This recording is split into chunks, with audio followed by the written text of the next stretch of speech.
আম্মা জান জিজ্ঞাসা করছিলেন, ইয়া রাসূলুল্লাহ, কিয়ামতের দিন কিরকম হবে, আমরা কিভাবে আসবে? তো আম্মা জানকে আল্লাহর রাসূল বলছিলেন যে হুফাতান উরাতান, পায়ে হাইটা আসবে, উলঙ্গ আসবে। আম্মা জান চিৎকার দিয়া বলছে, আলা ইয়ারা বাযুনা বাযা, আমাদের একজন আরেকজনকে দেখবে না? আল্লাহ রাসূল আম্মা জানের কোলে শোয়া ছিলেন, উঠা বসছেন, চেহারা রং পরিবর্তন হয়ে গেছে। আর বলছে, আয়েশা ইয়াউমুন আসির, আয়েশা বড় কঠিন দিন। তো দুটা চিত্র তুলে ধরছেন আম্মার সামনে। বলছে, আয়েশা কিরকম কঠিন শুনবা? কাআন্নী আনজুরু মূসা মুতালাফফিফুন বিউমুদিল আরশ ويقول ربي لا أسألك اليوم أمي ولا أسألك اليوم أختي أسألك نفسي نفسي نفسي نفسي। আয়েশা এরকম কঠিন দিন আমি দেখতেছি যেন মুসা আলাইহিস সালাম আরশের খুঁটি ধরে চিৎকার দিতেছে আর বলতেছে, আল্লাহ আজকের দিনে মাকে চাই না, বোনকে চাই না, চাই আমাকে বাঁচান, আমাকে বাঁচান। কালিমুল্লাহ, যার কিতাবটা আল্লাহ নিজের হাতে লেখছে, কাতাবাত তাওরাত বিয়াদি, যার কিতাব আল্লাহ নিজের হাতে লেখা দিয়েছেন, কালিমুল্লাহ যিনি, আল্লাহর সাথে যিনি কথা বলতেন, যার উপাধি কালিমুল্লাহ। উলুল আজমি মিনার রাসূল, 5 জন নবীর ভিতরে একজন যিনি, 5 জন উলুল আজমি মিনার রাসূলের ভিতরে। আল্লাহ রাসূল বলছে, আয়েশা আরেকটু দৃশ্য বলবো তোমাকে? তো বলছে, ইয়া রাসূলুল্লাহ বলেন। বলছে, ওয়াজিআ বিজাহান্নাম, জাহান্নামকে যখন আনা হবে তো 70,000 শিকল লাগানো হবে, প্রত্যেকটা করার সাথে 70,000 ফেরেশতা ধরবে। তারপরও জাহান্নাম ছুটবে, সব ফেরেশতাদের হাতের থেকে ছুটা নিচে কিয়ামতের দিন মাঠের দিকে যখন ভাগতে থাকবে, তো জিবরিল আলাইহিস সালাম আল্লাহর পাশে থাকবে, চিৎকার দিয়া বসা পড়বে আর বলবে, রব্বি সাল্লিম সাল্লিম, রব আমাকে বাঁচান, আমাকে বাঁচান। ওই দিন শুধু একজন ব্যক্তিত্ব, আপনার আমার রাসূল মুহাম্মদুর রাসূলুল্লাহ সাল্লাল্লাহু আলাইহি ওয়াসাল্লাম শুধু উম্মতি উম্মতি বলে চিৎকার দিবে। আল্লাহ এটাই জবাব দিতেছেন, আনতা তাকুলু উম্মতি, আমি জানি আপনি উম্মতি বলে চিৎকার দিবেন, কেননা এখানে শুধু ব্যথা উম্মতের, আর কোনো ব্যথা নেই, কোনো ব্যথা নাই, শুধু ব্যথা উম্মতের ব্যথা।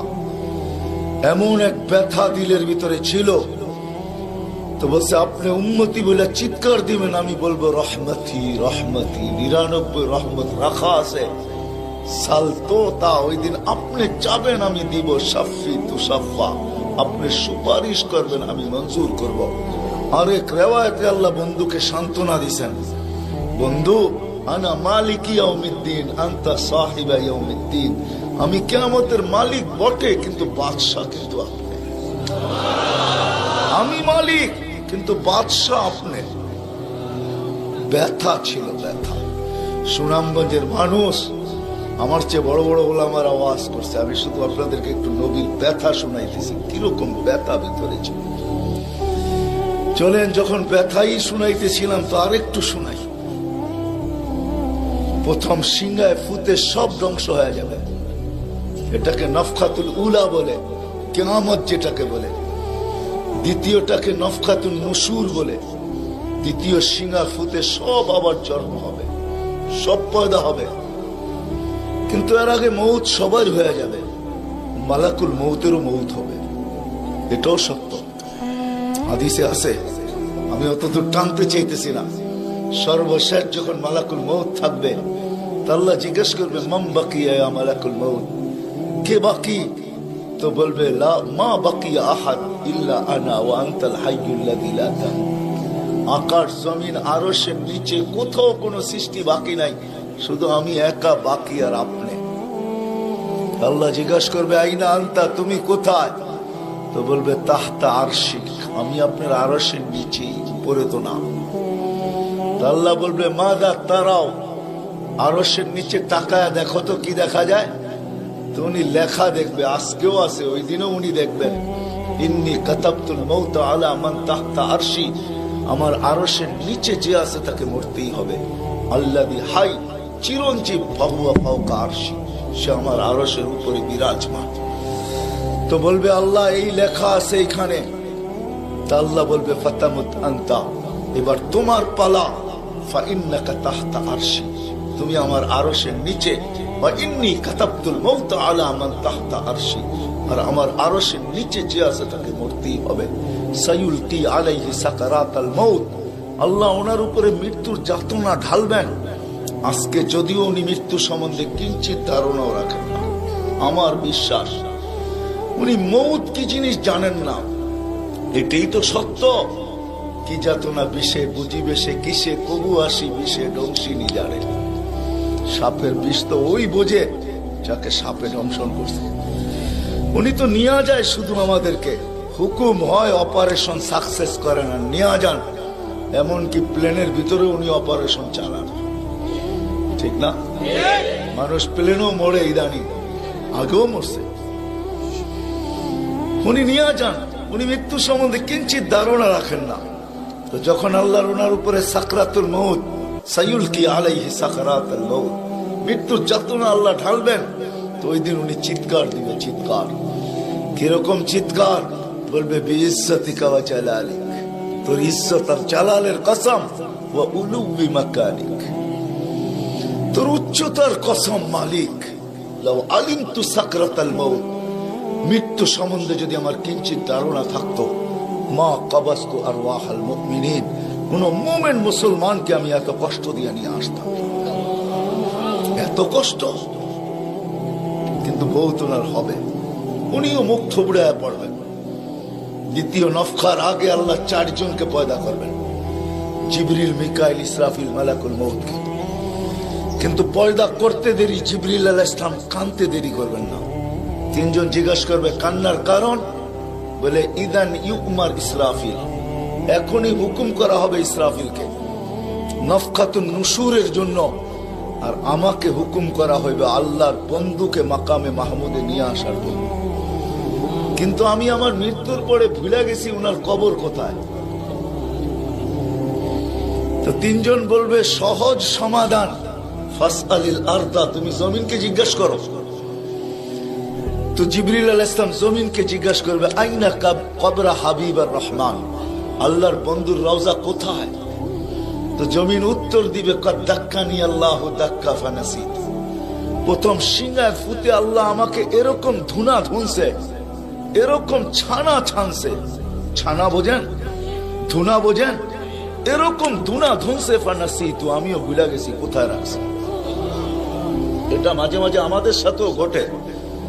টুপি যাবে খোঁজে সারা ঘরে, ঠিক না? সারা ঘর মাথায় উঠায় ফেলে, হঠাৎ পকেটে হাত দিয়া দেখে টুপি আর জিব্বাটা কামড় দিয়ে বেরিয়ে চলে যায়, ঠিক না? নাহলে তো ঘরালার আবার এর মাথা খারাপ করবে, ঠিক না? আমাদেরও ঘটে, জমিনও ভুলে যাবে। ওই দিন আল্লাহ রসুলের কবর থেকে নূর বাহির হবে, নূর, নূর, নূর, নূর, হাত্তা ইয়াসাদ আরশার রহমান, আল্লাহর আরশ পর্যন্ত পৌঁছবে। আজকে বাহির হয় না, আজকে বাহির হলে দুনিয়া দুনিয়া থাকবে না, শেষ। আজকে সুযোগ নাই, ওই দিন বাহির হবে। জিবরিল আলাইহিস সালামকে হুকুম করা হবে নিয়ে আসো মাকামে মাহমুদে, নিয়ে আস, যাবে। পরেরটা হইল সুনামগঞ্জের মানুষ বুঝার, যদি ভিতরে দিল থাকে তাহলে বুঝবেন, নাহলে বুঝবেন না। উনি যাবে, পর মারবে পর, আর বলবে তুমিয়া হাবিবা রহমান, আল্লাহর বন্ধু ওঠেন। তো আল্লাহর রসুল উঠবে, হাদিসের শব্দ ওয়াহুয়া ইয়াকুম ওয়া ইয়াবকি ওয়া ইয়াকুল, উঠবে কিন্তু কানতে কানতে উঠবে, আর বলতে বলতে উঠবে জিবরিল আইনা উম্মতি, আইনা উম্মতি, আইনা উম্মতি, আইনা আমার উম্মত কোথায়? আওয়াসালা শাফির জাহান্নাম, আমার উম্মত কি আমাকে ফাঁকি দিয়া পুলসিরাতের কিনারে চলে গেছে? তারপরে জিবরিল তুমি আমাকে উঠাইতে আসছো? তো জিবরিল কসম খাবে বিইজ্জতিল্লাহি ওয়া জালালি মা শাক্কাল আরদ আহাদুন ইল্লা আনতা, আপনি ব্যতীত কেউ ওঠে নাই, উম্মত কোত্থেকে উঠবে? আপনি শান্ত হন, শান্ত, সান্ত্বনা দিবে, উঠবে, মাকামে মাহমুদে যাবে। কসম খোদার, ব্যথা আমি শুনাইছি আপনাদের, উঠবে, যাবে। কিন্তু মাকামে মাহমুদে বসবে না, শুধু ডাইন হাতটা রাইখা দিয়া দাঁড়ায় থাকবে। আল্লাহ জিজ্ঞাসা করবে, বন্ধু বসেন না? বলছে না, বসবো না। দাঁড়ায় আছেন কেন, হাত রাখছেন কেন? বলে মালিক, এই জন্য হাত রাইখা দাঁড়ায় আছি, এটা আমি মালিক। কিন্তু তাইলে বসেন না কেন? বলে বসবো না। বলছে কারণ কি? কারণে বসবেন না? বলে আমাকে বসায়া দিতে চান, তাই না? আমি যদি বসি তো আমার উম্মতের জন্য ছুটবে কে, ভাগবে কে, কাঁদবে কে? কে হাউজে কাউসারে যাবে? কে উম্মতের ঠোঁটে লাগায়া পেলা পান করায়া দিবে, পানি পান করায়া দিবে? কে মিজানের পাশে দৌড়াবে? পাল্লা যদি সামনে না ঝুঁকে, তাইলে দুরুদের গাঠি নিয়া, যা আমি আপনি পড়ছি নবীর উপরে দুরুদ, ওই গাঠি গুলাকে নিজের কাঁধে করে নিয়ে চলে আসবে। প্রত্যেকের নামেরটা ইমাম কর্তুবী রহমতুল্লাহ আলাইহি লেখছেন, কিতাব মোতালা করেন, ওই গাঠি নিয়ে আসবে, নিজে উঠায়া নিয়ে আসবে, উঠায়া। এই জন্যই বলছে আমার উপরে দুরুদ বেশি বেশি পড়ো। ডেলি পড়ো না তো জুমার দিন পড়ো, আকসিরু আলাইহিস সালাহ ইয়াউমাল জুমআ। জুমার দিন বেশি বেশি আমার উপরে দুরুদ পড়ো, তোমাদের দুরুদ গাঠটির ভিতরে রাখা থাকবে। গাঠটি কিয়ামতের দিন যদি পাল্লা না ঝুঁকে, তো আমি পিঠে করে উঠায়া পাল্লায় দিয়া ঝুঁকায়া দিব, ঝুঁকায়া। আবার মিজানের পাল্লায় পুলসিরাতের ওইখানে দৌড়াবে। বলছে কে দৌড়াবে? উম্মতের জন্য, যে কিয়ামতের মাঠে ব্যথা নিয়ে উঠবে, ব্যথা নিয়ে উঠবে, ব্যথা। হায় হায়, যে মৃত্যু লগ্ন ব্যথা নিয়ে গেছেন, ব্যথা। কোনো ব্যথা না, কোনো ব্যথা না, নয় ফ্যামিলির ব্যথা না, হাসান হোসাইনের ব্যথা না, আলী ফাতেমার ব্যথা না, যে হাসান হোসাইন কলিজার টুকরা ছিল, টুকরা। সুনামগঞ্জের মানুষ বুঝবেন কি বুঝবেন না জানি না, দুই ভাই আসছে আল্লাহ রসুলের কাছে, আয়েশা বলছে নানা জান আপনি উত্তম না আমরা দুই ভাই উত্তম?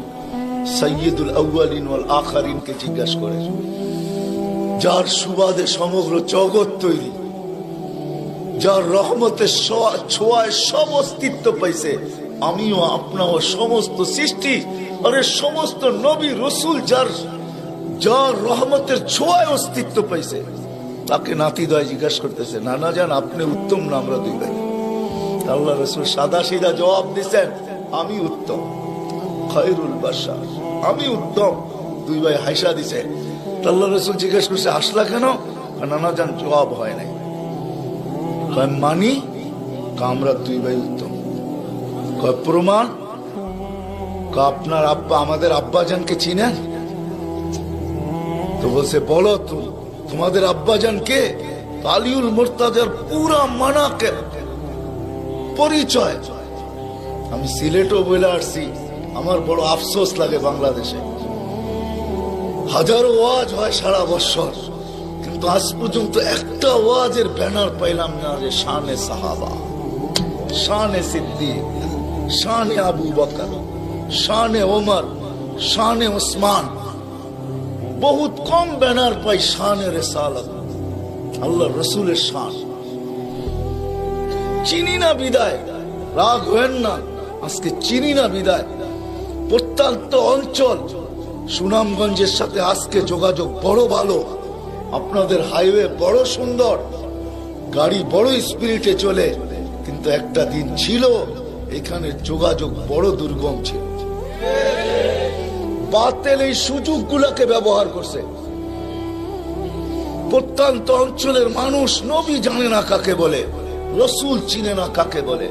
আপনারা তো শহরের মানুষ, হায় হায় আপনাদের এই সুনামগঞ্জ পাওয়া যাবে বহুত মানুষ নবীর নামও বলতে পারবে না। রাগ হয় না, রাগ হয় না, পায়ে হাত রাখে। বিদায় বাতিল এটাকে সুযোগ হিসাবে ব্যবহার করে। নবীকে যখন চিনে না, তো ভুল নবীর 2 নম্বর 22 নম্বর নবীর মালা তাদের গলায় পড়ায় দেয়। কাদিয়ানি বানাইতে সুবিধা এই জন্য। নবীর পরিচয় যদি আমাদের বাচ্চা বাচ্চা জানতো, নারী পুরুষ জানতো, আমাদের স্কুল কলেজের ছেলেরা জানতো যে আমাদের নবী কে, তার প্রয়োজন কতটুকু, তার মর্তবা কত বড়, তাইলে কেউ এরকম দাওয়াত নিয়ে যাইতে দেরি, জুতার বাড়ি খেয়ে ফিরতে দেরি হতো। মুখ খোলার সুযোগ ছিল না আমার বড় আফসোস লাগে, দিলে ব্যথা লাগে, ব্যথা যে বাংলাদেশে হাজারো লক্ষ ওয়াজ হয়, জানি না হুজুররা দেখছে কিনা জানি না, শানে সাহাবার কোনো ওয়াজ নেই, শানে আলী, শানে ওমর, শালিয়া, হায় হায় কথা মনে উঠছে এই জন্য বলেই ফেলি আজকে। আলী রাদিয়াল্লাহু তাআলা আনহু বসা আল্লাহ রাসূলের কাছে, দুইজনই বসা, আর কেউ নাই। আমি আপনাদের কিতাবের হাওয়ালা দিব, কিতাব দিব।